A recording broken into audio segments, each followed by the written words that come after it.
Ladies and gentlemen, good morning. My name is Maël Martini. I'm working as a project manager for the initiative Mobilize Your City, and we are more than happy to welcome you here in the Mobilize Your City premises. Thank you first for joining us for this Capacity for Change event. I also would like to thank the audience that is listening and watching us online, since this event is broadcasted online. Capacity for Change is an event series organized in Brussels by the Deutsche Gesellschaft für internationale Zusammenarbeit, GIZ, the German cooperation agency, in cooperation with selected partner institutions and organizations. And today it is co-organized with IRU and MobiliseYourCity. IRU is the World Road Transport Organization. It works across more than 100 countries, and its core constituents are national road transport associations and road transport operators. IRU works as well closely with governments, the UN, and international organizations. Mobilize Your City is a global climate initiative for integrating urban mobility planning in emerging and developing cities, and it is supported by the EU Commission, as well as the French and the German governments. So this Capacity for Change event today will aim in general, aims to enrich the Brussels policy debate with practical know-how and implementation experiences.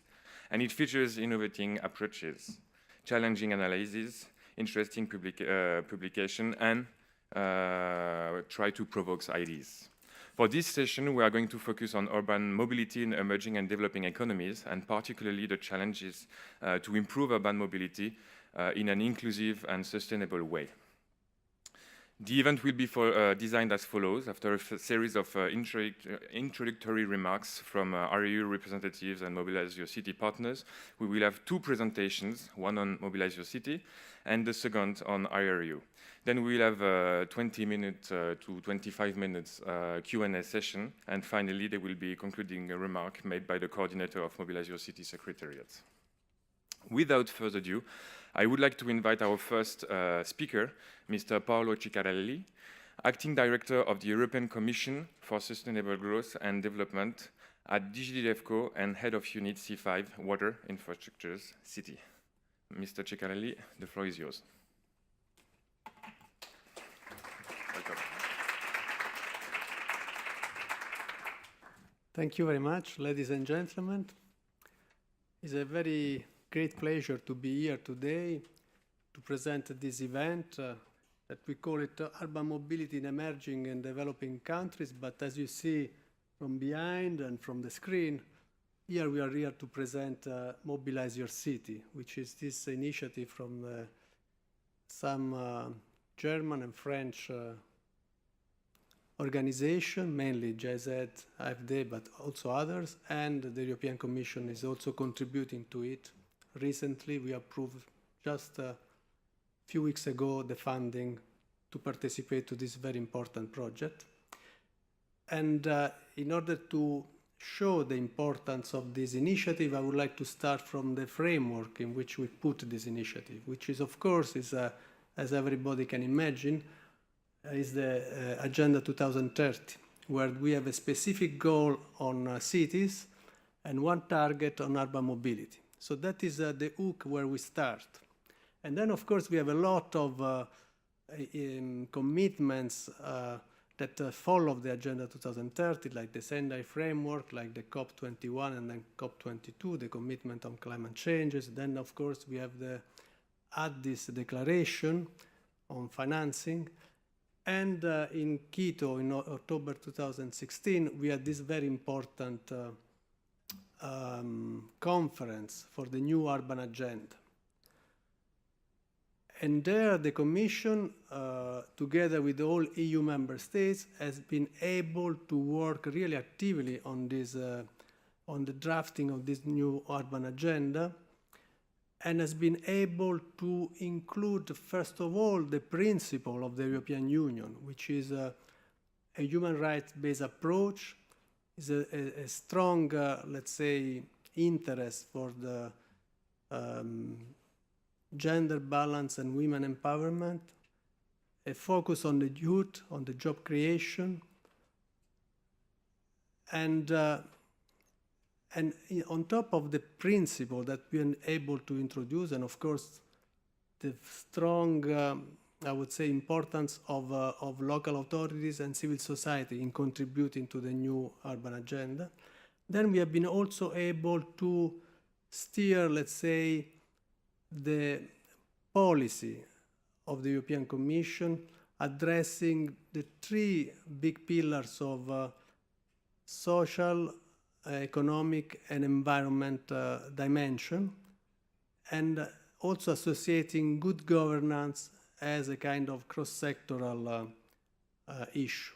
So basically, I would say that all what we have in the EU policy is reflected in the new urban agenda. This is a very, very important success, because this has been taken months of negotiation with the G77 and with all the other countries, let's say, that have been participating in the drafting of the new urban agenda.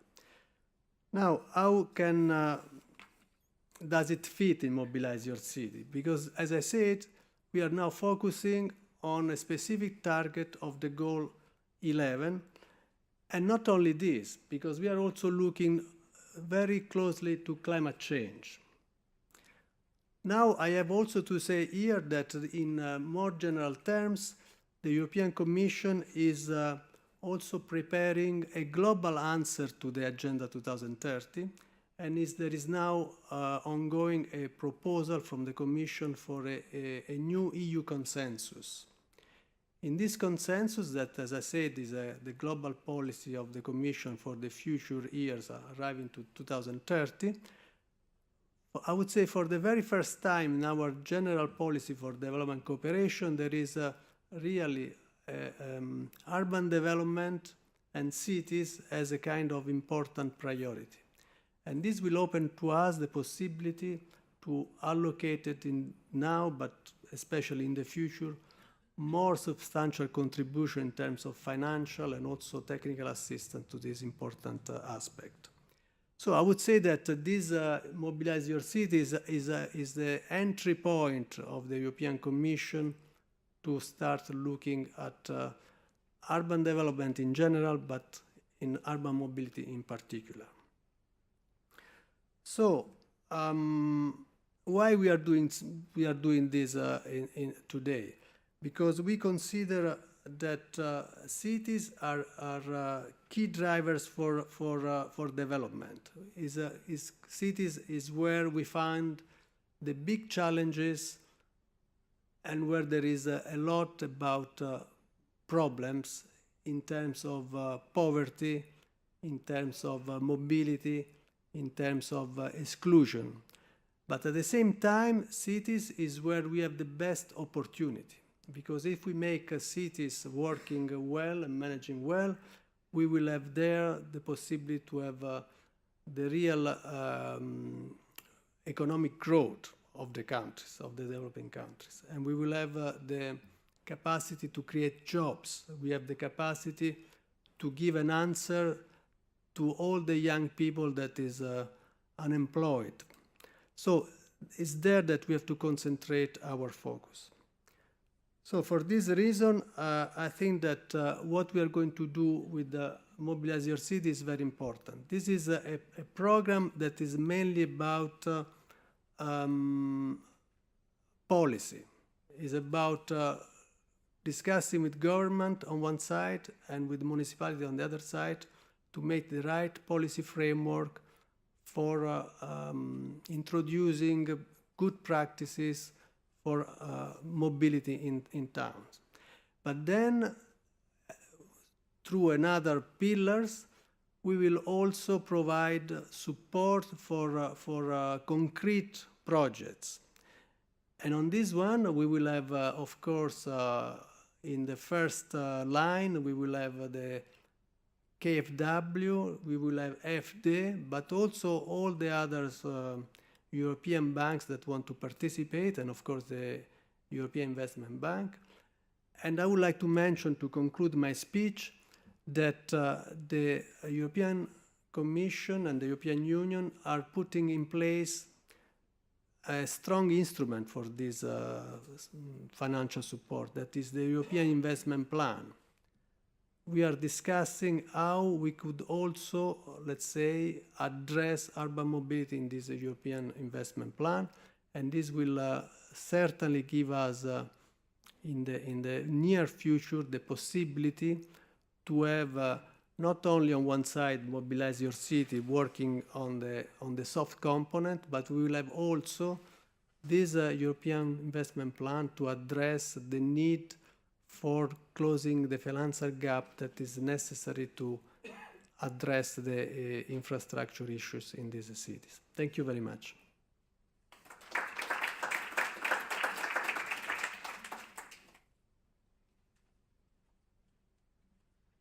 Thank you.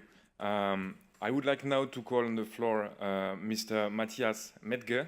He's General Delegate of IRU Permanent Delegation to the EU. Welcome.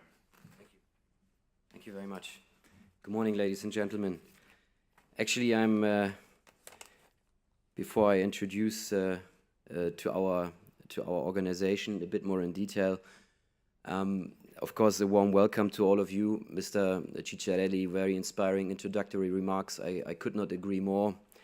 Thank you for the invitation, also to Markus Delfs, to your very, very nice building here today. Dear Mr. Forster and dear Mrs. Bouzou, for GIZ and for AFD.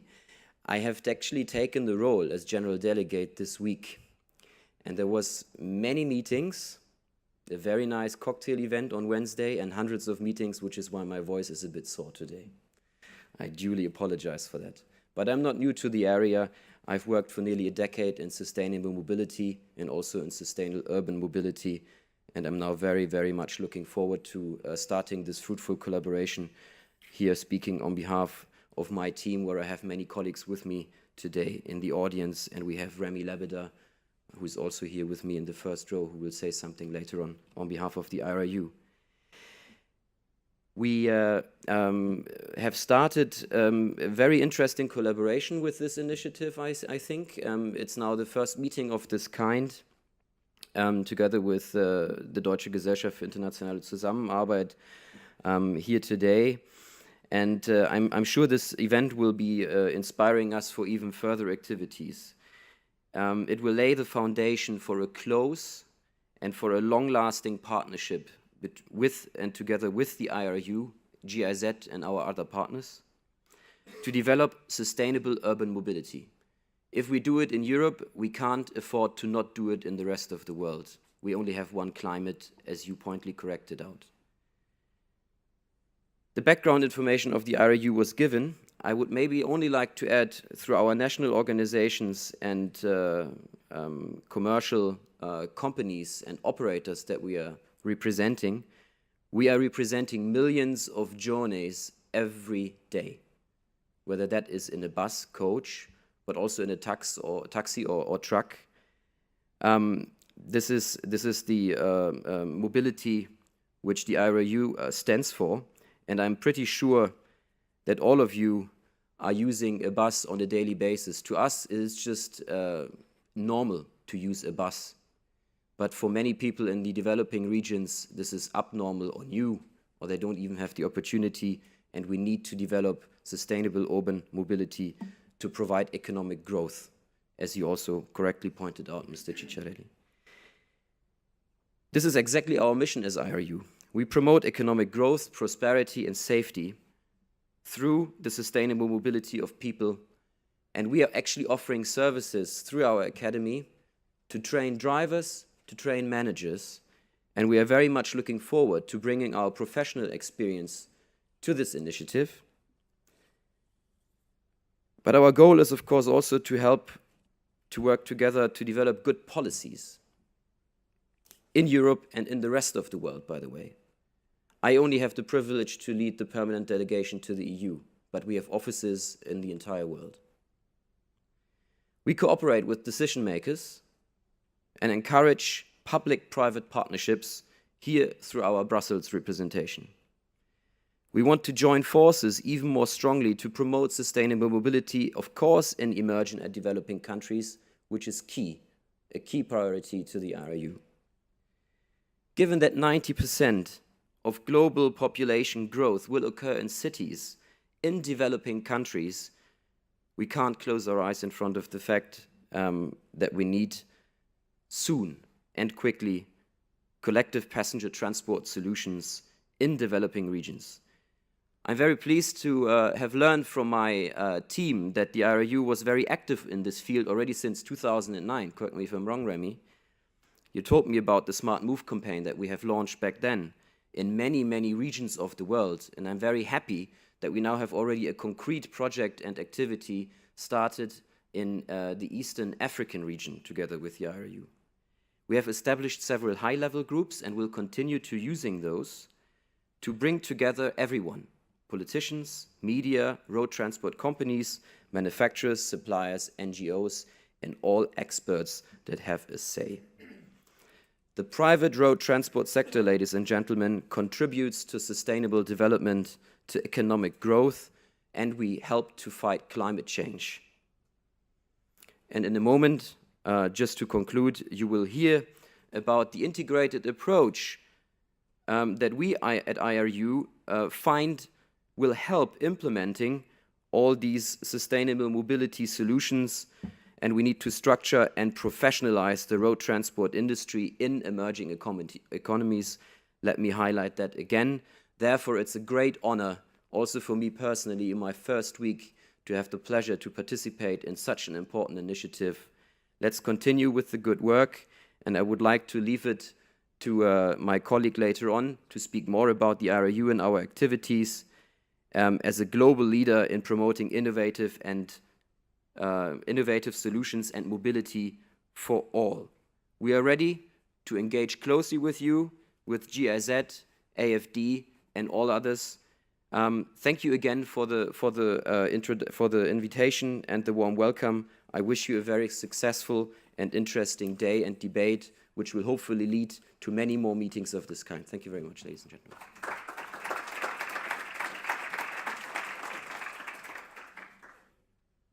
Thank you, Mr. Medge. I now would like to present you Mr. Rainer Foster. Mr. Rainer Foster is Deputy Director from the Deutsche Gesellschaft für internationale Zusammenarbeit, which is the German development agency, GIZ, from the representation in Brussels. Thank you very much. Good morning, ladies and gentlemen. It's my pleasure today to welcome you to this event on behalf of GIZ, the German Agency for International Cooperation, the agency of the German government. And much has already been said about the capacity for change format that we have established about a year ago.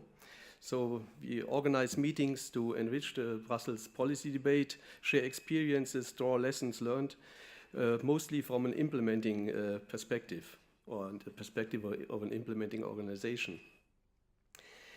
Usually we don't do that on our own as GIZ, but we invite other organizations to share their experience. And this time we are particularly happy to have the IRU working with us together to co-host this event. So thanks a lot for this cooperation, and we are also looking forward to our continued collaboration. Mobilize Your City has started and taken up its work here in Brussels, which is also a significant event for us as GIZ. And as I see it, it's a truly European initiative. So in a way, we have the European Commission supporting it, but also the governments of France and Germany.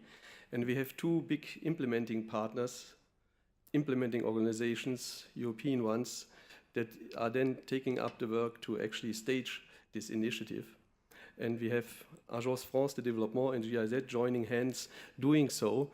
And we very much look forward that others may join this initiative as well. So without further ado, let me wish us an interesting event, fruitful exchange, and hand over to my colleague Alexia Buzieux from AfD.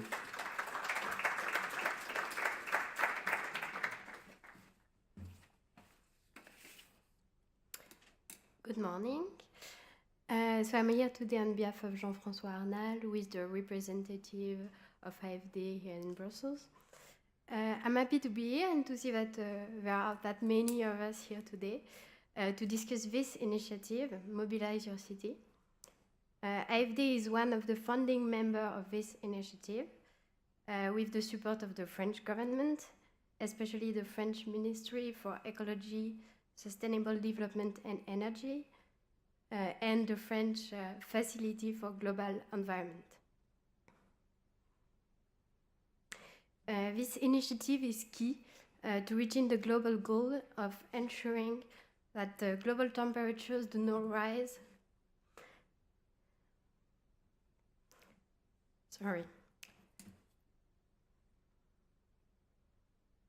This initiative is key to ensuring that global temperature do not rise to more than 2 degrees, as agreed upon during COP21.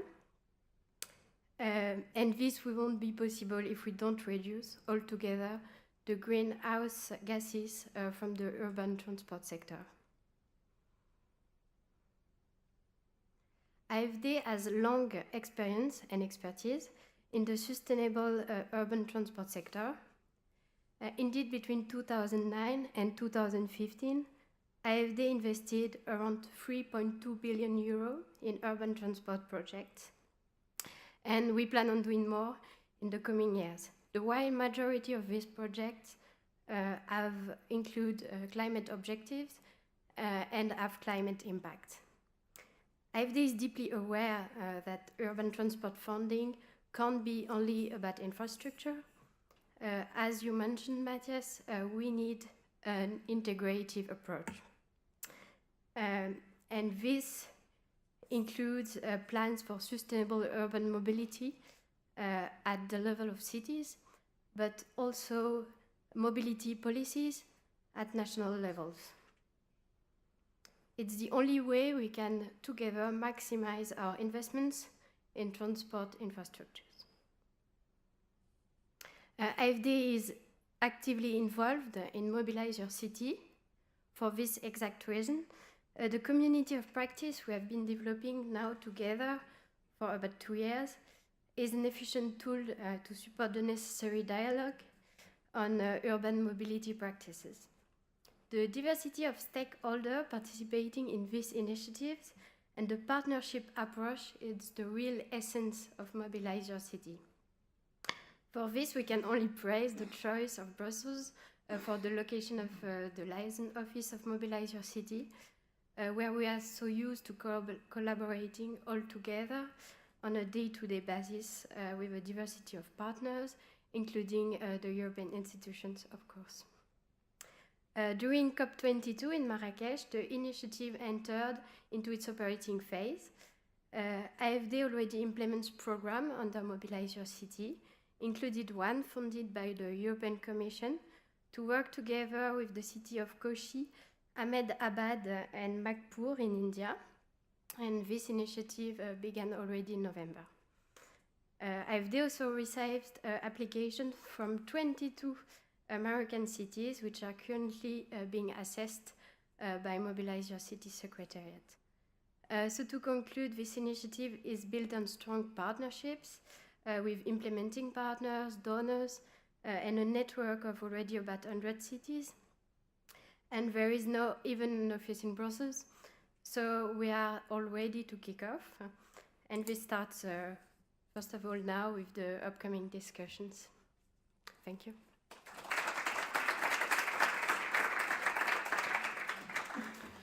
Thank you, Mrs. Bugieux. I see that all our partners and funders have high expectations, so I guess it's up to us to start working very soon. We have talked a lot about Mobilize Your City. Now it's time for you to know a bit more in depth what is it about, and to do so, I will ask my colleague Reda Souyeji from AFD to talk about it and to present the initiative. Reda, he works for the Agence Française de Développement and is the Mobilize Your City focal point. The floor is yours, Mr. Souyeji. Hello, everybody. Good morning, ladies and gentlemen. Very happy to be here. Indeed, it's been more or less 18 months that we're working together with all the partners in Mobilize Your City. And it's my first time in the Secretariat office in Brussels, so I'm quite happy to discover it. Yes, I will present a little bit more maybe the initiative and also why we are in and what is, I would say, the link of Mobilize Your City with, of course, the climate agenda, the urban agenda, habitat, but also with the way we provide, I would say, technical support and financial assistance in the field of urban mobility in developing countries. So this, unfortunately, we know. These are pictures showing that, like, cities in all the world, but especially in developing and emerging economies, are facing huge problems. Problem, of course, of accessibility. People like spending 4 hours to commute to their jobs. Problems of road congestion. Problem of inclusivity also, because we can see that, for instance, in many cities there are no sidewalks. If you're a peasant, you're insecure, and maybe you won't even travel to save time or save your life. Of course, also problem of economic growth, because this, I would say, lack of accessibility and lack of mobility also limit economic growth and I would say quality of life in the cities. And by the way, this inefficient urban mobility system is emitting a lot of greenhouse gas emission. Transport of goods and people in the cities today is around 3 billion tons of CO2 equivalent, maybe even more. And it will increase quite if the current trends of, I would say, population growth in the cities, of motorization, people having more and more cars, and also of urban spread, are keeping on, because like cities are being bigger and bigger, travel distance are getting longer and longer, and more done by car. And being from the transport sector, I think that we have to, with a lot of humility, admit that we are not the sector which is performing the most in the objective of reducing these emissions. So to do so, solutions exist. This is more or less what we do and what we finance, for instance, as Agence Française de Développement now. These are projects, good projects of mass rapid transit infrastructure, from bus rapid transit or tramways. These are also projects of soft modes, like promoting bicycle, promoting also, I would say, peatonal and sidewalk design, which is safe. And this is absolutely necessary, and we have to keep on with that. But if we really want to address the problem, we have, and that has been said by Paolo, we have to get from projects to policies, and to comprehensive policies, integrated policies, addressing urban forms. If you have a compact city, as we have here in Brussels, or I know you will always be like less pollutant and less congestion than if you have like a very spread out cities. Of course, addressing the link between urban development, land use, and transport, but also addressing, the way we move. Can we find alternatives to moving always with the new technologies and digital technologies? And of course, if we want really to address the climate issue, we will need technology, and we will need improvement of the energy efficiency of vehicles. And all these have to be comprehensive policies at the national and at the city level. So that's the reason why we we entered in this partnership in Mobilize Your City, because Mobilize Your City focuses on policies, focuses on planning at the city level and at the national level. It's, of course, the mobility programs are not reserved to developing and emerging countries, but we are development agencies, so basically it's focused on for the South. And it's a European initiative because I think we have a European way to deal with mobility and urban mobility, and we have to be proud of this. And we want also to benefit from the experiences that have been implemented here in Europe, to share them with and adapt them and share them with developing countries. So it's been said, but little bit history. It's an initiative that is part of the Global Climate Action Agenda from the UNFCCC. One of the 15 transport initiatives. It's been launched in COP21, and it will also be linked with, the ability of the country to improve and achieve their INDC, and in particular INDC, national contribution for the Paris Agreement.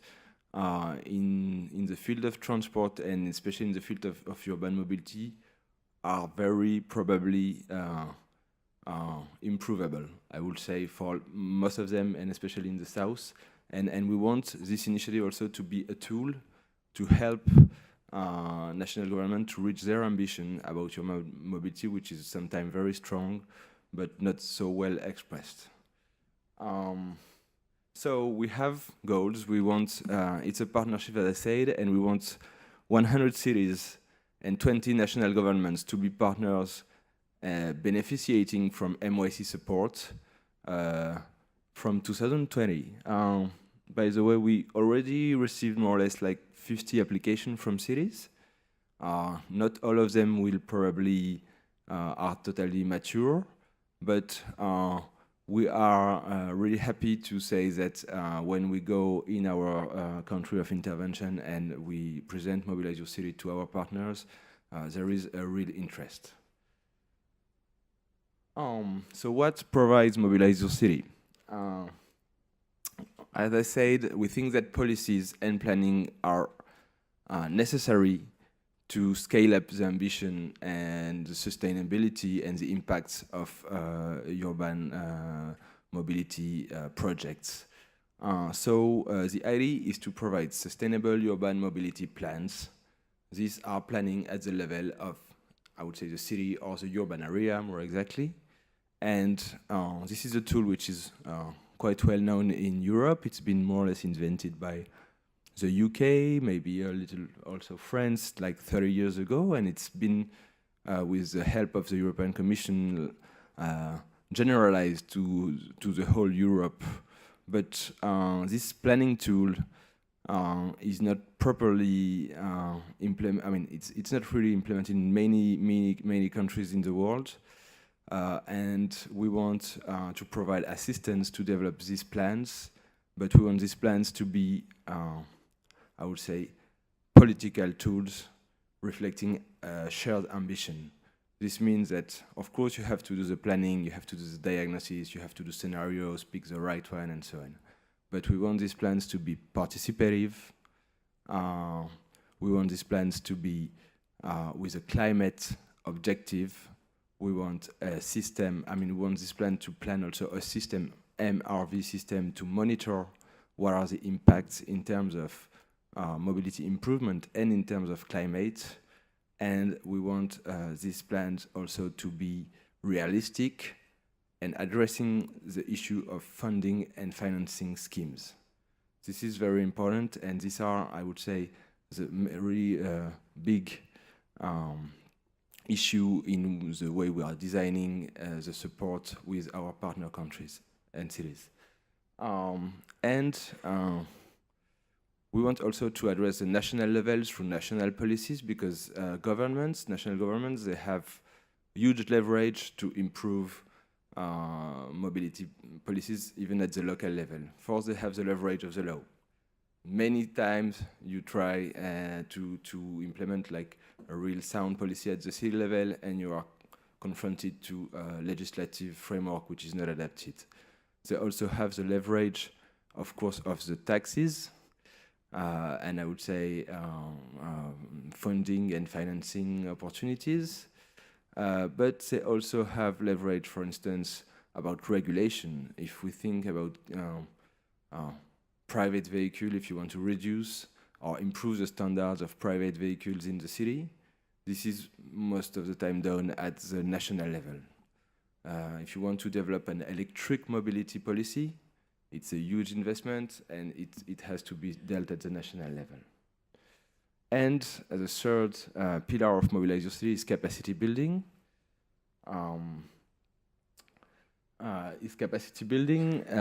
Of course, with trainings, but there is also the idea of building a club of city from Europe, from I would say the north more generally, and of developing countries that works together, like twinnings and city-to-city cooperation, south-south and north-south. And this is some kind of big expectations of the city we're talking about, like having this club and sharing with cities like that are similar or that have faced similar problems all together to design their policies.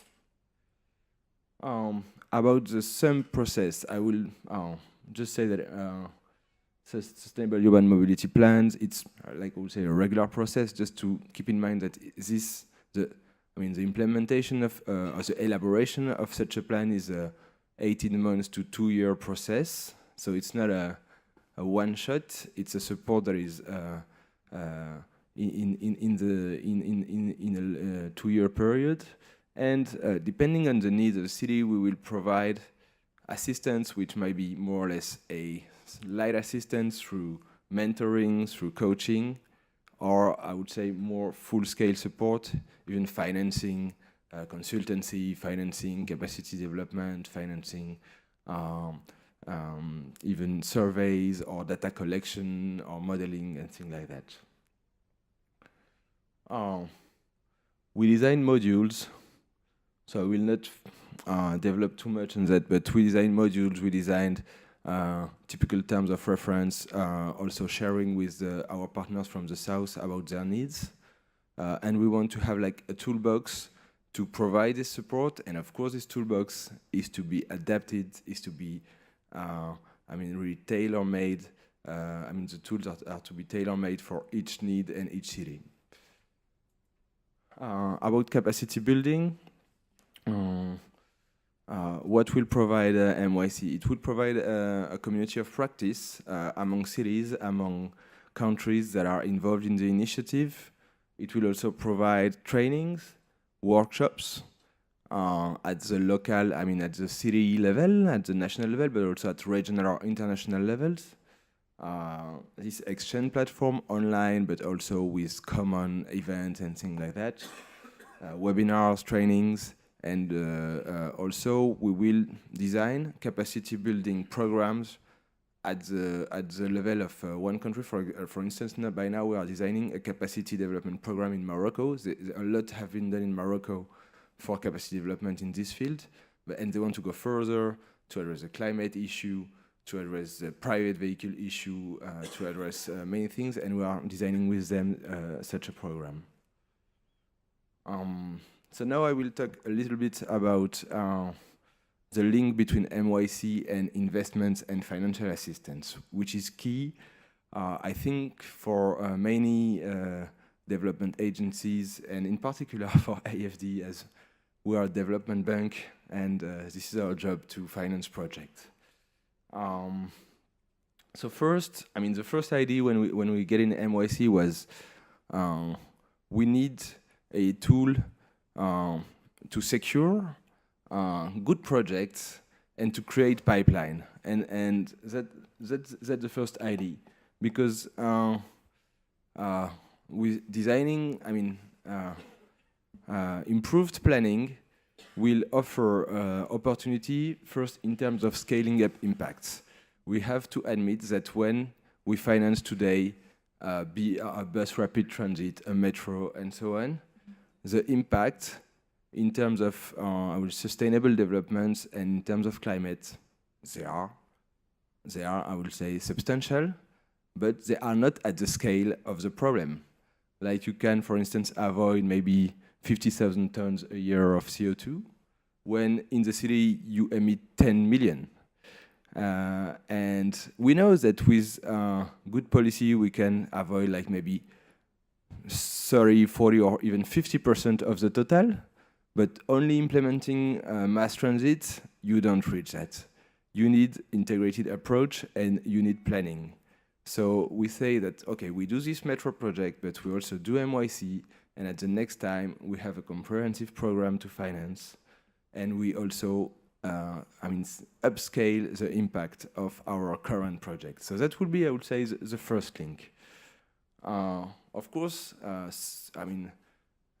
mobility plans create pipelines of climate-smart projects and of, I would say, sustainable projects. So it also gives you, a pipeline for the future. But also, we think that implementing a mobility policy, comprehensive mobility policy, deliver better projects and deliver more bankable projects. Within MYC, we are going to focus on the link between the transport policy, the mobility policy at the country level, at the city level, and the funding and financing scheme. So that means that we want to help cities and countries to get, fiscal revenue from transport and to transport. So that makes projects more bankable, not especially in terms of investment, but that makes the operation more bankable. And we have this problem of operation, which is very, very much, losing money in many cases in the collective transport. And we think that this will help to allow more public-private partnership to give more bankability to many urban transport projects. Also, I have to admit that we're a little poor in terms of, I would say, subsidy financing in the field of urban mobility. It's true that I would say it's not a priority for climate finance to finance. It's very expensive to finance a metro if you want to avoid a ton of CO2. But we think that if we provide programs with monitoring framework, with clear climate objectives that are ambitious, and with a way to monitor these impacts,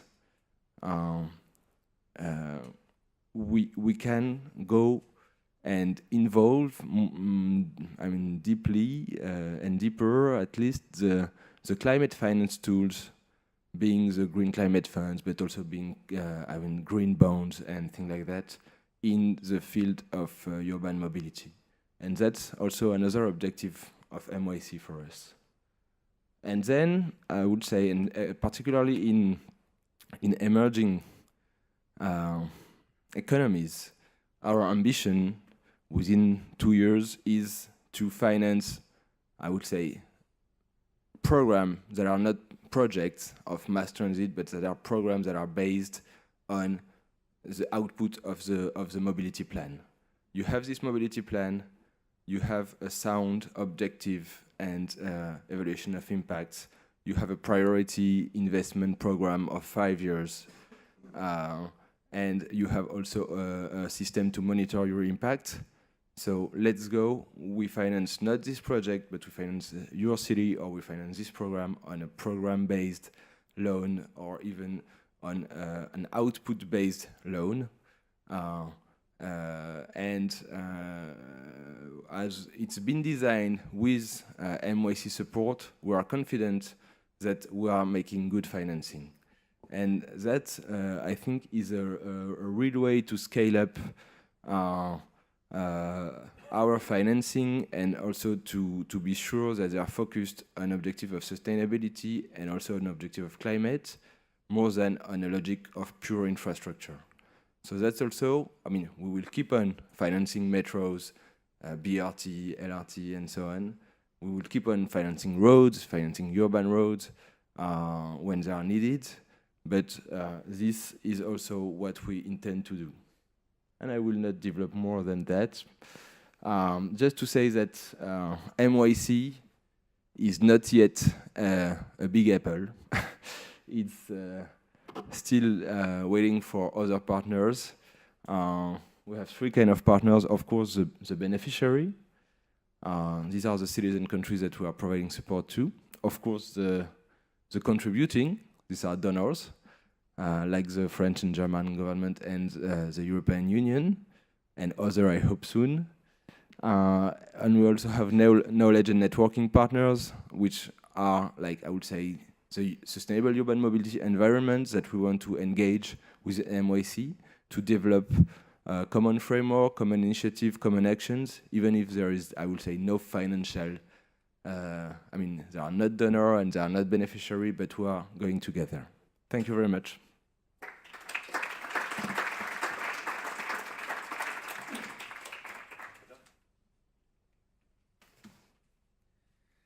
Thank you, Reda.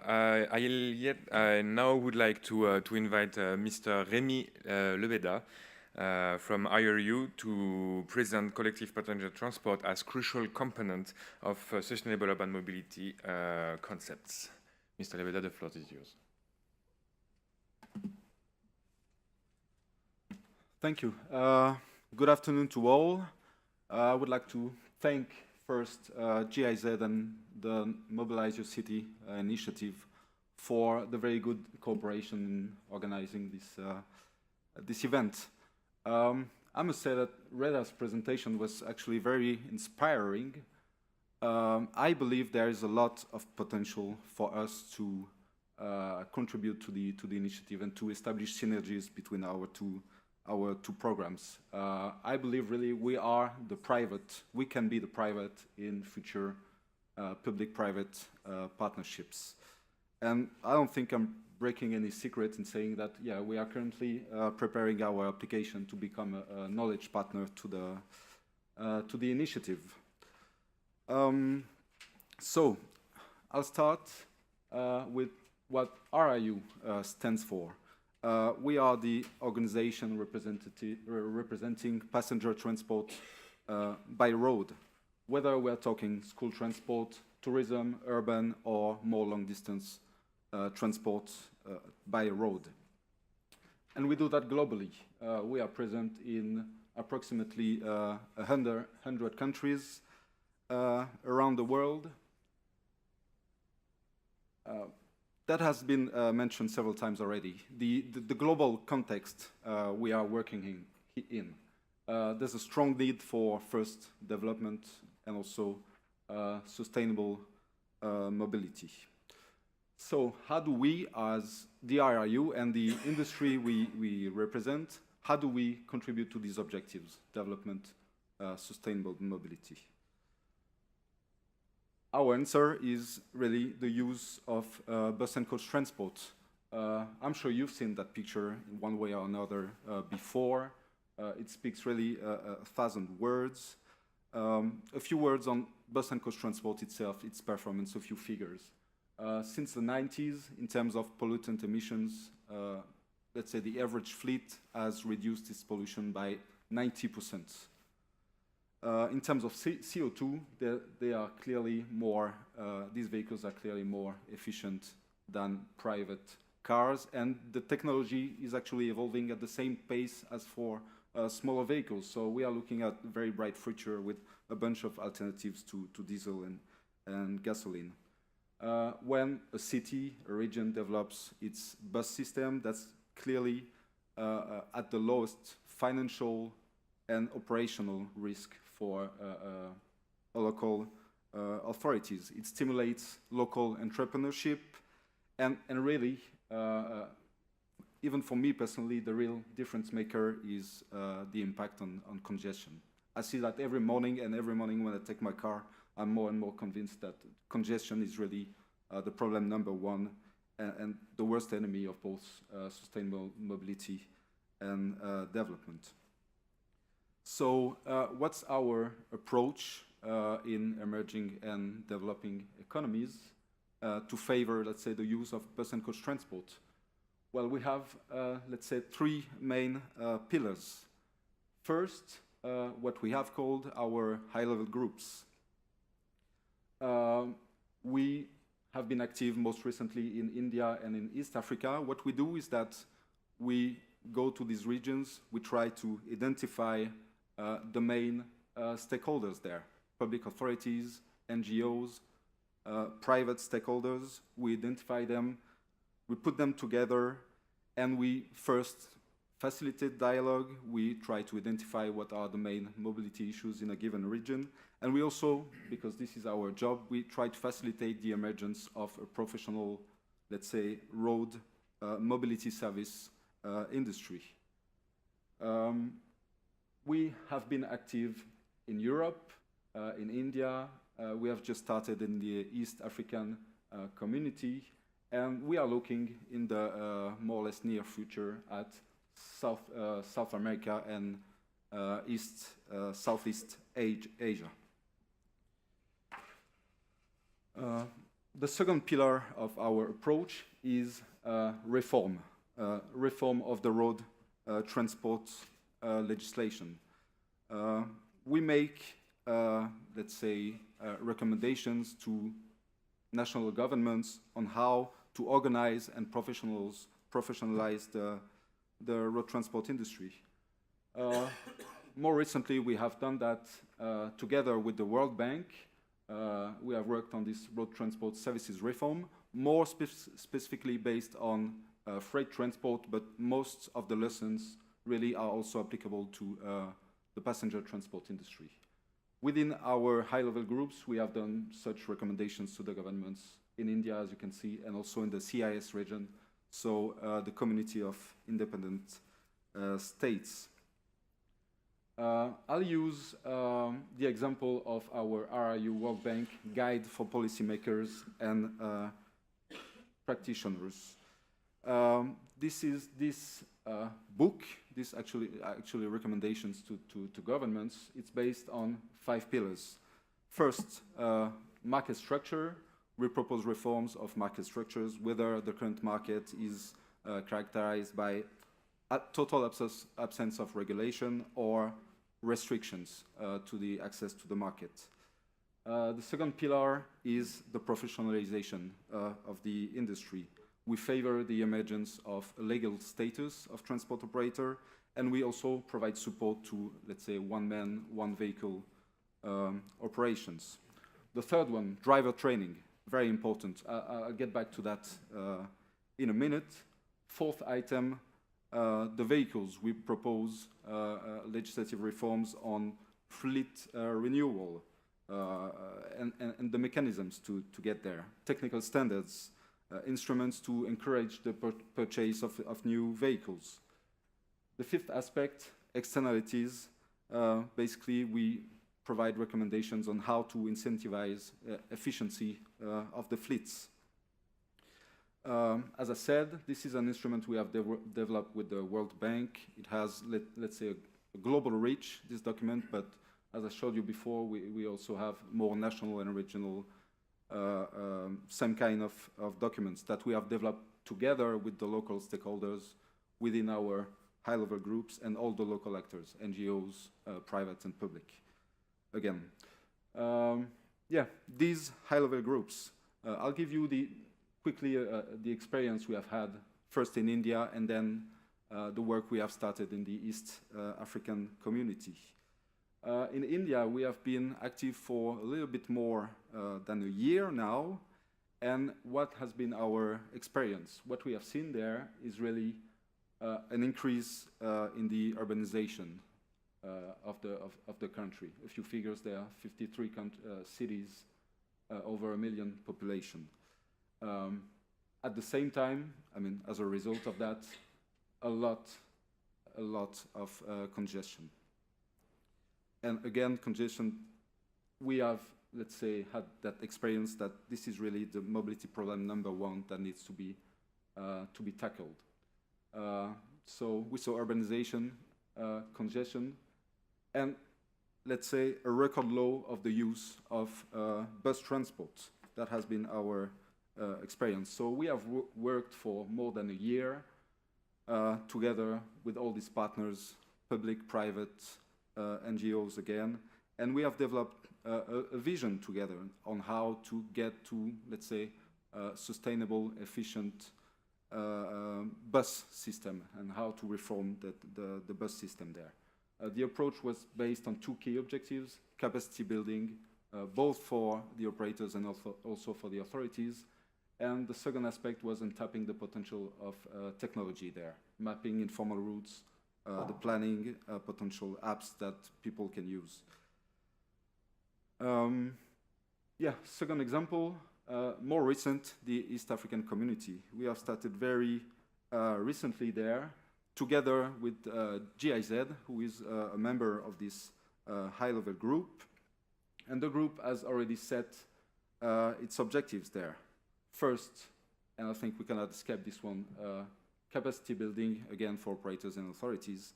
And the second aspect is the regulation and the integration of informal passenger transports. In sub-Saharan Africa, you have a lot, what we call the minibus taxi sector, which is still very informal and very unregulated. And a lot of cities over there are starting to build a BRT system, bus rapid transit. You probably know the systems. And these BRTs, they will have a huge impact on the operation and the business of these minibus taxi. As they represent today almost 80% of the commuting, these minibus taxis. And the governments over there, they are looking really to engage with them, minibus taxi, and to use them as a complement to the BRT system, to use them as feeder buses. So within this high-level group, this is what we will provide, support to this cooperation between the minibus taxi industry and the authorities who are starting their big BRT systems. A plan has been put in place. First, we need obviously to identify a representative of the minibus taxi industry. We will foster the dialogue there with the local authorities. We will work on scenarios for future mobility. We know of very good practices for the integration of these 2 types of services. I know that they have been working on that in South Africa. So we will try to bring the South African example within the group. We need to obviously to identify training and capacity building partners. A bunch of projects will be launched regarding planning, the integration of the operations, the using of enabling technologies, and potentially, if we find the right partners, why not work on a guide on the model that what we have done with the World Bank, but something really particular to urban mobility. How do we integrate the road transport industry in there? Finally, and last but not least, training. This is the third, let's say, pillar of our approach. Obviously, this is very important for the professionalization of an industry, but actually, first and foremost, for safety reasons. Training is very important. And as IRU, we are also involved in training. We have, let's say, a training arm of the organization. This is the IRU Academy. So we bring that knowledge, training in the various regions we visit. As the IRU Academy, they manage an international scheme that establishes minimum levels of knowledge, special competences and qualifications for drivers and road transport managers. And we issue certificates of professional competence to these drivers and managers, and they are actually, what makes the real impact is that these certificates are recognized by the public authorities. We have partnerships with local governments, national governments. Last time I checked, I think that was 46 countries. We are probably closer to 50 now, but this is really what makes the difference. That's it from my side. Really, we have these three pillars to our approach, and I'm really looking forward to future cooperation with GIZ and Mobilize Your City. Thank you very much, and if you have any questions, most welcome.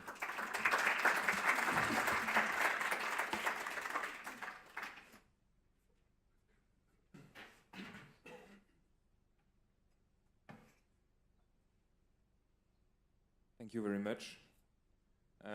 Without further ado, I invite you to Mr. Ciccarelli to come and take my seat so that you moderate the question and answer session. Thank you.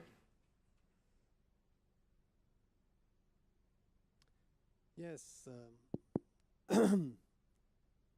I hope that this is going to be the most interesting part of the day, because then it's up to you to make it interesting by asking questions to our two experts. Here is the opportunity to know everything about Mobilize Your City or about urban mobility. So there is anybody that wants to start? Yes, please. Thank you. Shall I remain seated? Is that okay? I, of course, have a question not to my colleague, but so I let you off, Remy. Thanks for the good presentation. But to Reda, because you spoke about how you can apply for funding and how to develop a national or an open mobility plan. And I heard a lot about greenhouse gas emissions. And at the same time, we speak about emerging economies and regions that don't have a functioning bus and coach system at all. Remy, you mentioned it. The congestion aspect is really what's the main problem. And then I'm wondering, when there is a strong focus on explaining greenhouse gas emissions, when you don't have a bus system at all, how do you structure these applications? How high is the burden for new markets to apply for the money? How detailed do they have to become in the plans? And to conclude my question, greenhouse gas emissions are undoubtedly important, but what about air quality? I haven't heard anything about particulate matter and noise. How do you intend to measure that? Again, coming from alternative fuels background, I've worked with natural gas vehicles for many years, and in India they tackled the air quality problem through CNG buses, for example. But so maybe you can elaborate a little bit more on these, how high are the burdens to apply, and how are these applications structured? Okay, thank you. Very good question. So, okay, I will maybe we'll take further other question, but I will first answer you. The idea is that any city or country who wants to apply to Mobilize Your City support provide us with, I would say, a statement of its ambition. We hope that on average we can have ambition that intends to reduce greenhouse gas emission of up to 30 to 50% at a long term. But of course, this will depend on the level of, I would say, maturity of the transport policy within the city.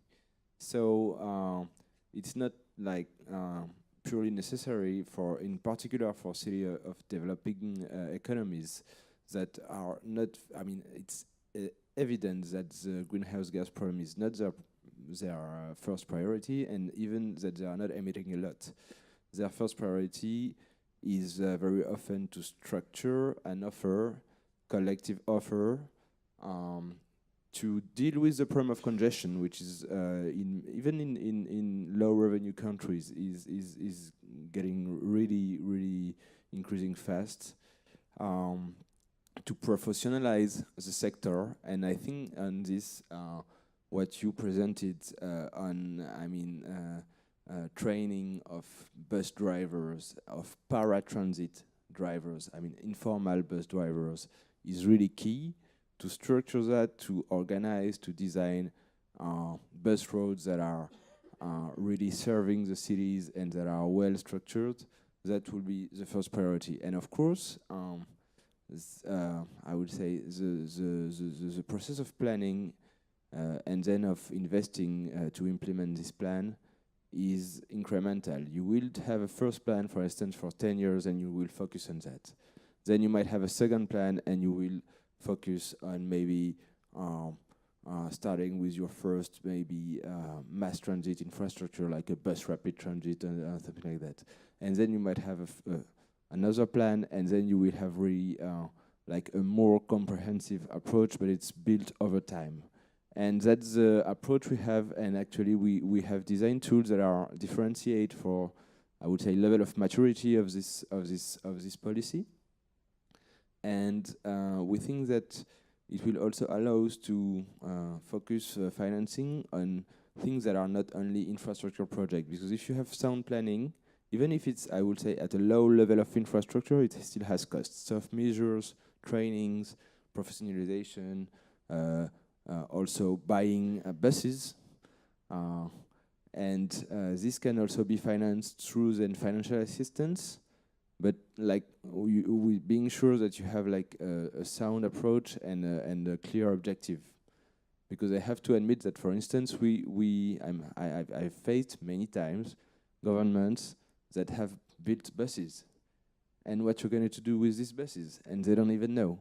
And you might know that if you are from the sector, of course. So that's, I think there is a strong link, and of course it's not the same, I would say, expectations that we might have for like big cities in India and for other, or even I don't know, in Indonesia or emerging countries, and for other cities, and for cities that are already developed a collective transport offer and that haven't. Sorry, I've been long. Yes, that side, please.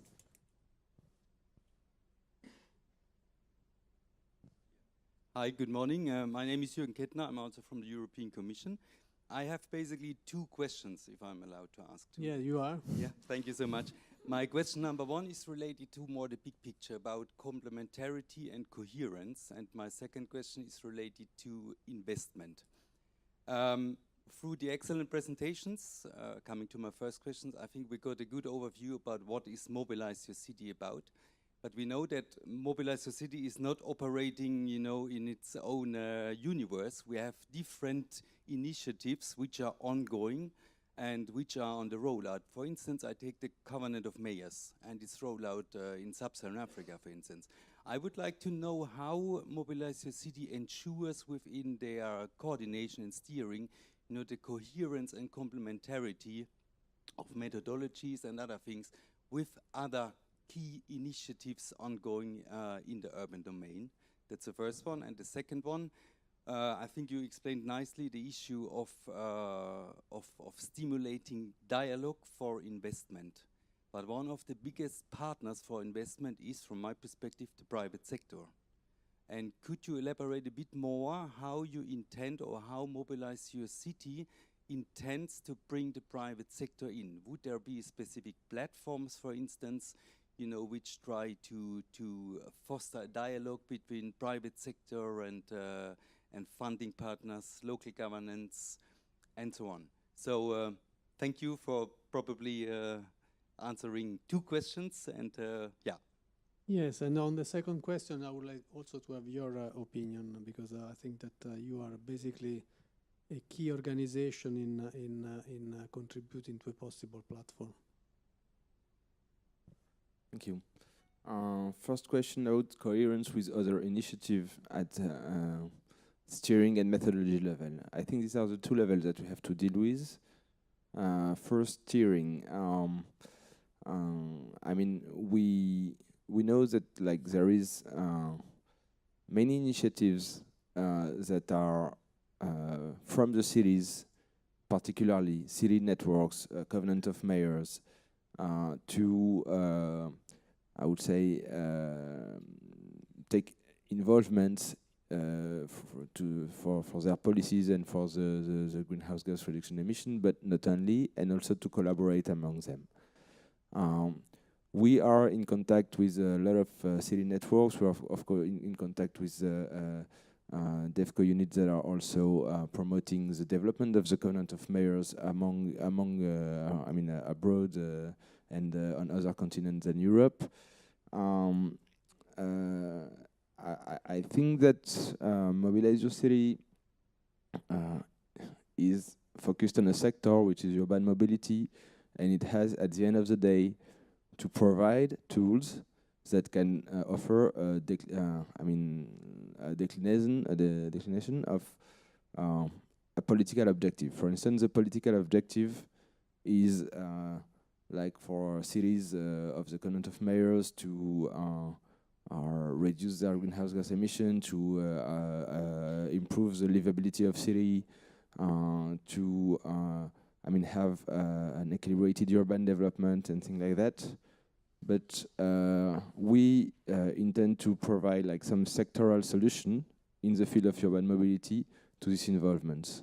And it won't get as political as can be the Covenant of Mayors or even all the other city networks. We are also working with other initiatives that are more about transport, like the Sub-Saharan Transport Program in Africa, Sub-Saharan Africa, transport program. And here it's really about giving consistency to the way we provide support, to the methodology, sharing tools, and also sharing like agenda and pipelines to be complementary and even to have like mutual recognition and being one with another partner. We want SSATP to be a knowledge partner of MYC, and the contrary, like AFD is involved, the European Union is involved in SSATP also. There is also the new Sustainable Urban Mobility for All initiative that has been launched by the World Bank. Basically, from what I understand, this initiative is to provide a platform that to be sure that all the community, the international community, is online and provide for the objective of what has to be our action in the transport sector, giving like some really worldwide recognized indicators. And we want to really articulate the framework of how we will measure the impact of Mobilize Your City with this SUM for All initiative to be sure that we can report in a way that is understood by everybody among the world. So that's an important issue. It's working, not even in progress. It's starting, I would say. About the private sector, and I'm really interested to hear you. So, if you could start. I will. Thank you. Yeah, I think that was clear for everybody. At least it was clear for me that from our two presentations that our initiatives and approaches are really complementary. You are looking for private engagement. Well, this is precisely what we do. We identify the stakeholders, we work for their organization and professionalization. Cooperation to some extent, at least with GIZ, has already started in Africa, and in any place, any region where Mobilize Your City is present, is active, and where we are active as well, it only makes sense for us to work together. Because I think our objectives and means are really complementary.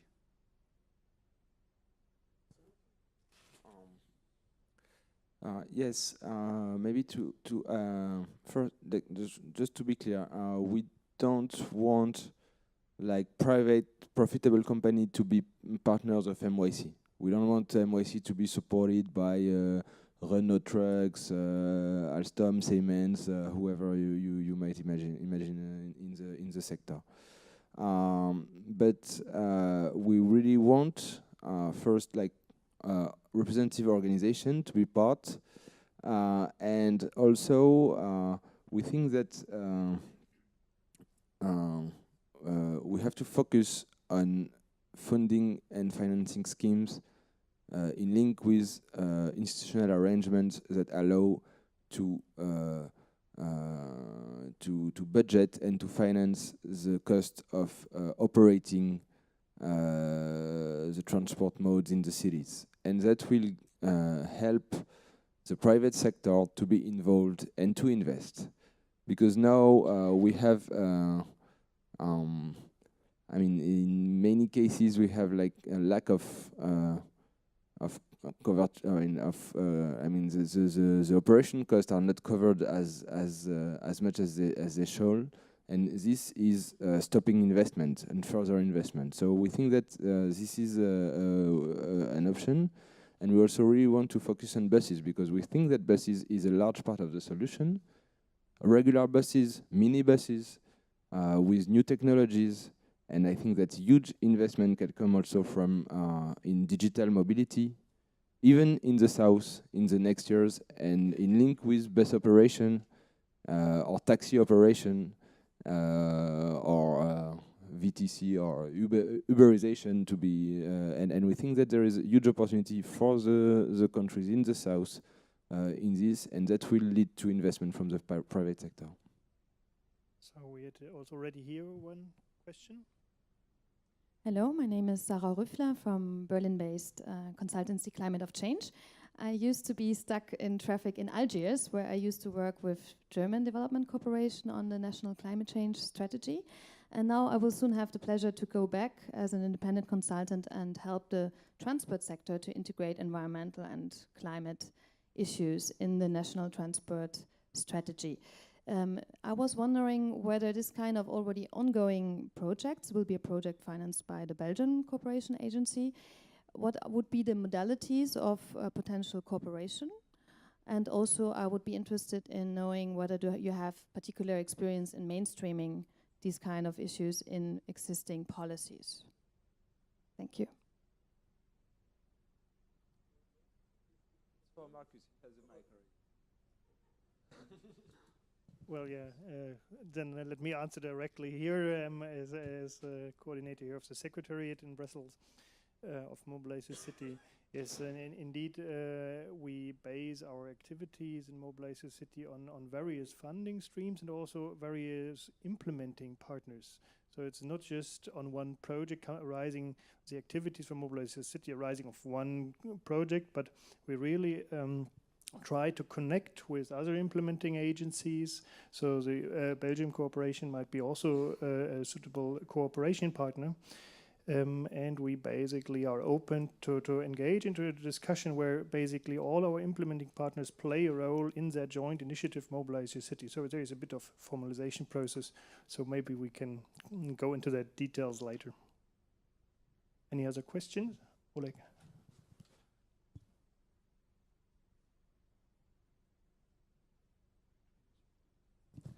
Thank you, Oleg Kamberski from NAM, head of passenger transport in the IRU. I want to jump on the question of investing in the private sector.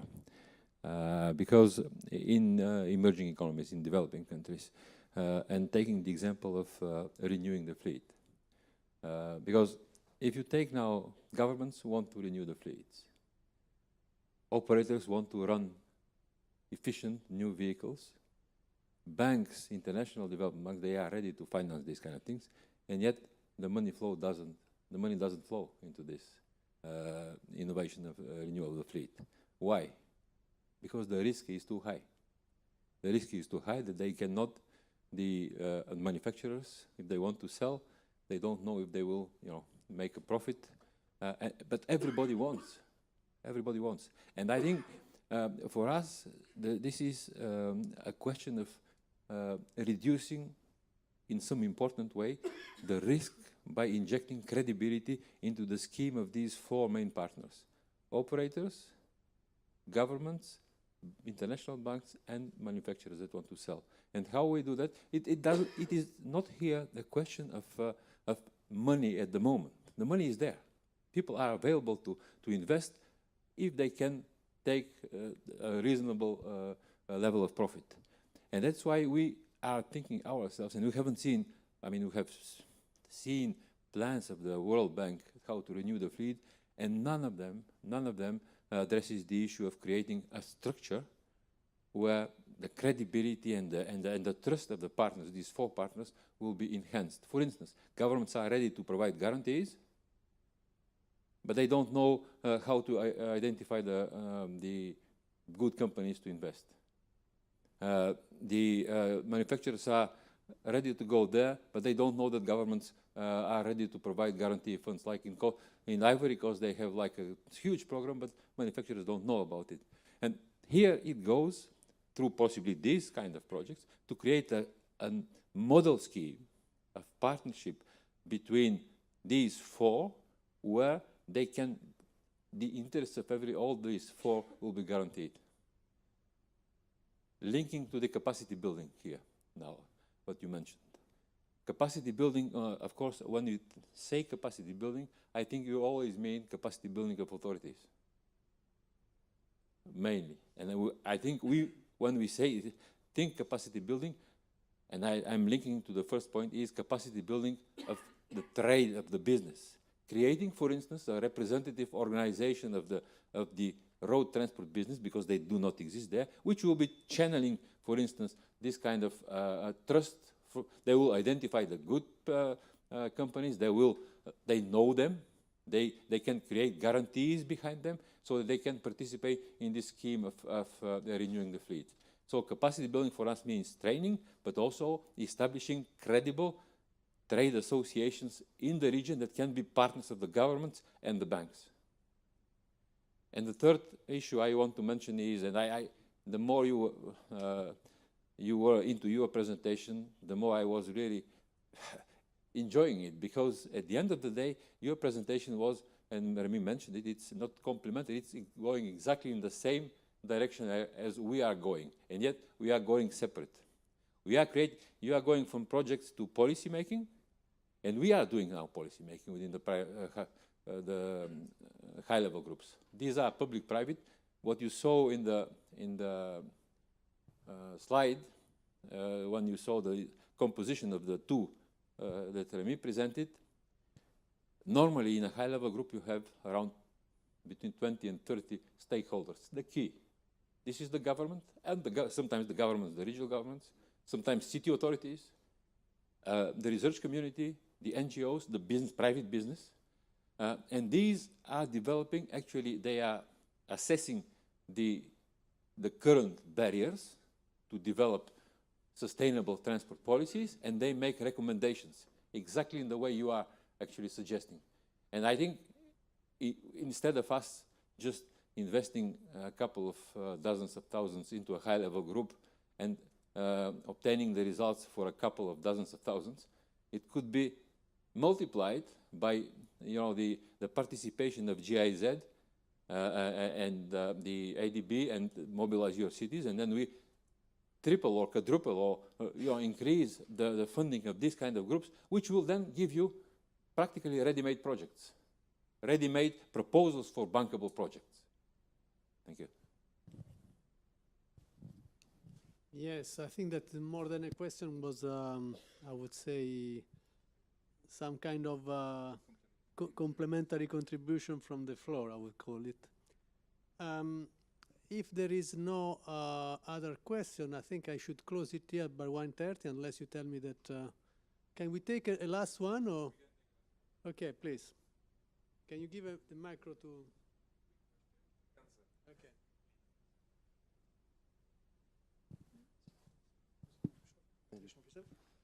Mark van Buurik from the Permanent Representation of Germany. I'm not really involved in this mobility aspect, so excuse my question might not be applicable. I'm just wondering, maybe also a quick answer, what is the social aspect of this Mobilize Your City? To what extent are, let's say, risks of the social realm included in this planning? So maybe safety, costs of mobility for the people themselves. And is there maybe like a bottom-up approach, something, or I don't know?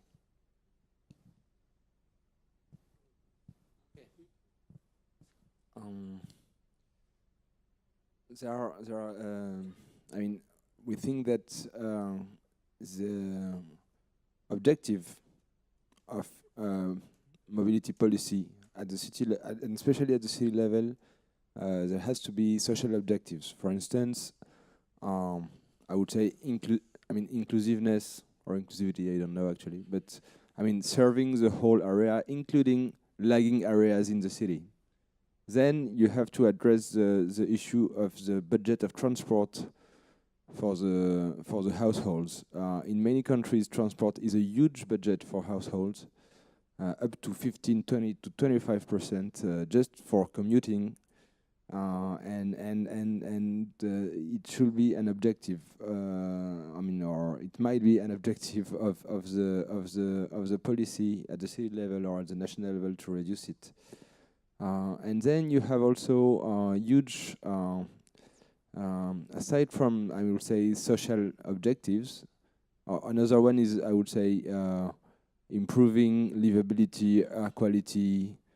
Health, public health, which is not purely social but can be considered as so. Apart from that, you have then impact of policies that are to be addressed when you choose for a scenario or for our objectives. If we think about the taxi sector or the bus sector in many cities, restructuring the sector can have huge impact on jobs, on a positive and on a negative way, and this is to be very carefully addressed. So, then we think that any city is sovereign or any country is sovereign and will define its own goal. We will support them to be sure that these goals are, to make sure that these goals are sustainable and so on. But from one city to another, these goals can be more or less emphasized or not. We don't want to design the policy. We want to support its design. That's what I would say. I think that we can close here the question and answers. Exactly. We will have time to answer your question just after. Just for the closing remarks, let me introduce you to Marcus de Delves, who already answered part of one of your questions. Marcus is the coordinator of the Mobilize Your City initiative based here in Brussels. Marcus, the floor is yours. Let me, for the Mobilize Your City Secretariat, just have some closing remarks and afterwards some things, and then we have reached into the time where we continue for the lunch break. So basically, many years, urban development issues have been somehow underrated in development cooperation. And with this process, Paulo, you mentioned that before, with the process of international agendas like the National Urban Agenda or the International Climate Agenda, basically all these urban topics came back into the light zone, particularly with the need to break down the goal setting to an actually implementation level where actual measures are more and more required. And also in the partner countries in the last years, what we see when we go out to our beneficiary partners, the topic of urban development, urban mobility becomes more and more a political issue. Our partners, the governments come up with that, and actually also more and more the voting population actually, because they feel more the tangible consequences of congested cities, where often there is a lack of livability, where there are health impairments, but there also basically is felt impact on the economic situation and the employment situation, and in countries where more and more people think about finding the future somewhere else. So we work strongly with partner countries, and when I was wandering yesterday through Brussels yesterday evening, reflecting a little bit what we do and what IRU does and we in the initiative, basically I remembered that saying from, or that part from Saint-Exupéry with that shipbuilding. I don't know if you remember that. And basically I come up with a thought like, if you want to develop cities, don't drum up governments to conduct studies, divide work and give orders at the end. But basically it's instead teach the people, teach the actors to yearn for balanced, livable and green urban environments. So it's not just about providing tools and studies like dispersing funds for, at the end, conducting work, but it's also like raising the ambitions. That is what IRU does, what Mobilize Your City have to do, plus giving, of course, contributing tools in improving environments. So having said that, I actually want to come to some thanks. Thanks to you, everybody, coming up here to that little lunch meeting. Particularly also thanks and greetings out here from Brussels to all our community members following us on live stream. Basically, I assume that partner countries and the EU delegations and so many of our partners follow that event around the globe at the moment. So particularly, let me extend greetings here from Brussels. Then particularly also thanks to the European Commission from DG DEFCO, Paolo with the team of C5, which is very much strongly supporting transport topics in developing and emerging countries. We're working closely all together in basically fostering that. So particularly thanks for your inputs, Paolo, and all the supporting work. Alexia and Rainer, thank you very much for being here with us, representing AfD and GIZ. Particularly also thanks for Matthias, Remy, and the team of IRU joining us today here in the Secretariat. Of course, particular thanks Maël and the team today, and basically also everybody from the GIZ office as supporting here in organizing the event. So having said that, I hope I have not forgotten anybody here, and I would suggest that we soon move over then for the lunch break. So for the live streaming attendees, thank you very much for being here. And then it's more now the part where I talk a bit about the lunch part on the logistics. So once we close the meeting, there is probably a lot of time for networking between each other. There is lunch prepared down on the basement, so we need to go one stairs down. So probably some of our colleagues will show you the way, and I'm looking forward to see you soon then down in the lunch break or somewhere else in the Brussels or global context. Thank you very much.